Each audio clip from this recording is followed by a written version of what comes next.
everybody. So just as a little teaser, I guess, to a lot of the stuff that's going to be coming out over the course of the next few weeks and months, I just wanted to take the time to talk about POI selection process in relation to our flowchart, and just kind of talk about it a little bit more loosely, not even necessarily in relation to the flowchart, to be honest. I just want to talk about just how we sort of interpret things and what it is that we look for exactly to be able to get into very high probability areas. So one of the first things that I really like to do, and I'm just going to grab this and copy it, is going and just kind of following these 6 rules. And it's super simple. I just filmed a reel on it for the Instagram community, but I just want to kind of expand on it a little bit further, just so that we're all on the same page. So the first thing I always want to do is identify trend, right? And just understand the overall flow of money, which on EU is very simple. And in all fairness, if you just wait for these and these and these and these and these and these and these, and you only take 1, 2, 3, 4, 5 trades in over the course of 3 months. Once you get to a personal account, I'll tell you right now, focusing your attention on these higher time frame pivot points or daily pivot points is really where the magic sort of happens. So let's get into this. So first and foremost, I always like to identify the trend, identify higher time frame POI. So how I select POIs is obviously I'm going to establish trend. And again, I'm just using hindsight to be able to look at all these things. Ultimately, when you look at the break of structure, you see a take on liquidity, but you don't really see a whole lot to take into the POI, which is the reason why this probably ended up getting ran into deeper portions of this overall supply range over here. And again, breaking down over to the left, if you look down in these over to the left, breaking down on the swing structure level, you can see that we create, and then create into our flip zone. So we have lots of liquidity above the highs to be able to grab and then be able to facilitate that next move. Furthermore, once we continue down, you can see that we essentially break at this level, and then on a lower time frame, I believe, if I'm not mistaken, we have another swing structure break that happens right here on the 4 hour.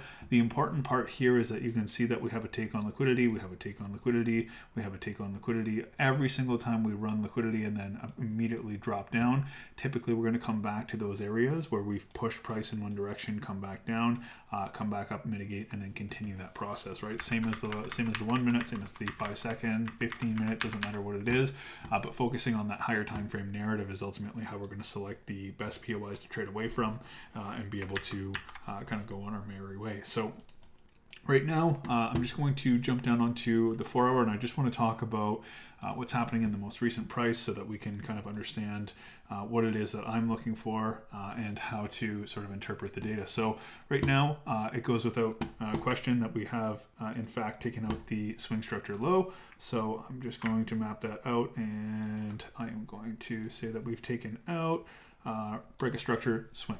Okay, so swing low has given way. So ultimately now, anytime that we're measuring premium and discount, there's a couple different ways that we can sort of do it. One of the ways you can do it is grabbing something from here to here and looking at more of the internal structure stuff. But ultimately, swing structure is going to be the one that's going to yield the most fruit, at least in my opinion. So right now, provided that the market wanted to pull back right from here, which obviously it does not need to, this would become more and more relevant as we push down a little bit further and potentially looking at this as our structural leg. But again, we need to see how these things sort of end up shaping up before we actually look at anything. So right now, first level that I'm looking at is obviously this down move right here. Let's just bring this over like this. And again, demand is just a range. So if we look at our POI flowchart, typically we look at interaction zones or extremities. Looking at this demand turning into supply, the way that I like to view these things to be able to give myself a general idea of where I'm going to be looking for trades is I will look at this entire area right here. Okay, so this last leg in price that pushes and then snaps through, this is known as that basically supply pushing up and expanding through to actually create that level of supply. So personally, I would probably have this entire range mapped out And a lot of people like to look at stuff at more like time frame specific. And an example of this would be they'll look at like a daily candle that's right here that pushes up and refine down to this. And time doesn't necessarily depict what supply is in this case. It's more about understanding the logic between compression in price and expansion away from, and that brings me into when we look at this.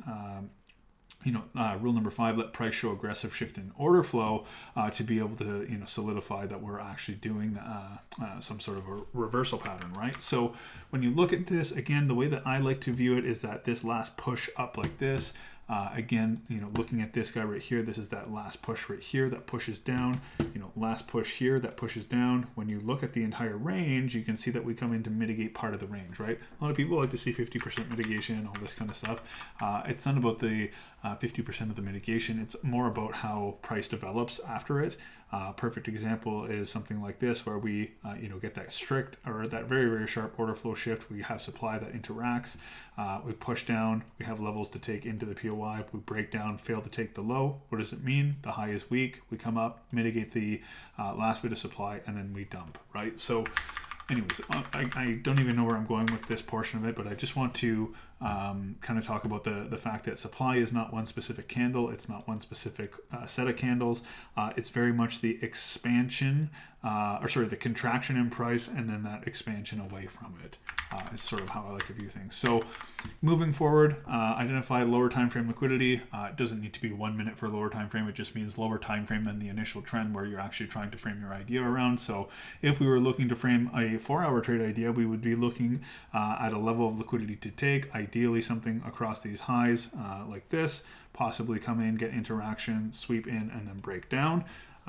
So always look for levels to take in where we would essentially see the early or late sellers, depending on how you view it, get induced, and then also the buyers get sort of caught into looking for potential buys in these regions to take this up into God knows where. So just remember, lower time frame liquidity to be able to build a larger order into a POI to be able to trade away from is the incentive for these larger capital injectors in the market. So again, just look for areas that they could essentially liquidate to be able to exchange buy orders for, in this case, sell orders.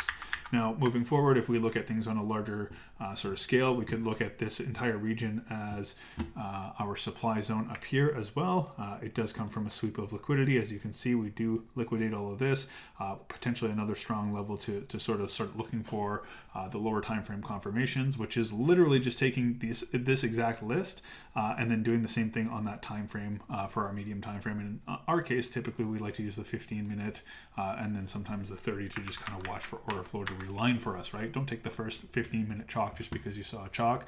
No, let order flow do its thing, right? We want to see something to be able to actually give us reason to be able to get involved with these trades. So just remember, the longer you wait, the more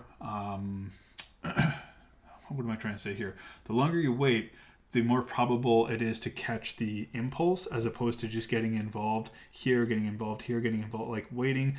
There's moves to be had in here, but ultimately the bigger moves always come from right after a sweep, right after a sweep, right after a sweep, right after a sweep, right? So just keep that in mind while you're actually doing this. So back to POI selection and just talking about it a little bit further and understanding why these areas are valid. Well, this would be a valid POI, and this would be a valid POA based on the fact that obviously there's interaction with demand pushing and turning into supply on the expansion down. Now we have the flip within the flip, but ultimately we need to remember that we do need levels to take into our area to be able to incentivize filling a larger sell order from institutions. So that would be my first area that I would really look for higher time frame sells from. And then furthermore, if we fail to take out a level and we want to induce all of this and be able to take this as liquidity for people to basically see this as an order flow shift or a change of character on the higher time frame, this is even more incentive for larger means of capital to be able to take this into here, liquidate all these people, a lot of people would look to trade here, which would essentially get them trapped here, and then they'd be looking to trade supply here, potentially sweep one last time, and then possibly drop down, right? So all of these things together is how POI sort of gain relevance. The most important and often the most overlooked portion of selecting a POI is that you don't need to be right on every single area within it. What you need to do is understand the levels where order flow can potentially shift. We need to see lower time frame confluences built, basically this exact same schematic sort of deliver itself with liquidity to take and liquidity to target into levels on the 15, the 1, and then obviously that fractal nature onto the 5 second. So as you sort of develop all of these things and you frame everything up from that higher time frame all the way down into a 5 second, you can see that this doesn't take 2 to 5 to 7 days. It could take a month to frame up a higher time frame trade, which is obviously not for everybody, but the same exact principles will apply to lower time frames, 4 hour in relation to 15, 15 in relation to 1, etc., etc. So just wanted to give a very small lesson on POI selection, the importance of playing into higher time frame. People taking sells down here, down here, down here. They're going to work. They're going to work until they don't work anymore, right? But ultimately, trading into higher time frame narrative is where we're going to really, really start to establish these higher RR trades and being able to really understand the mechanics of how the market works from that higher time frame all the way down to the 5S.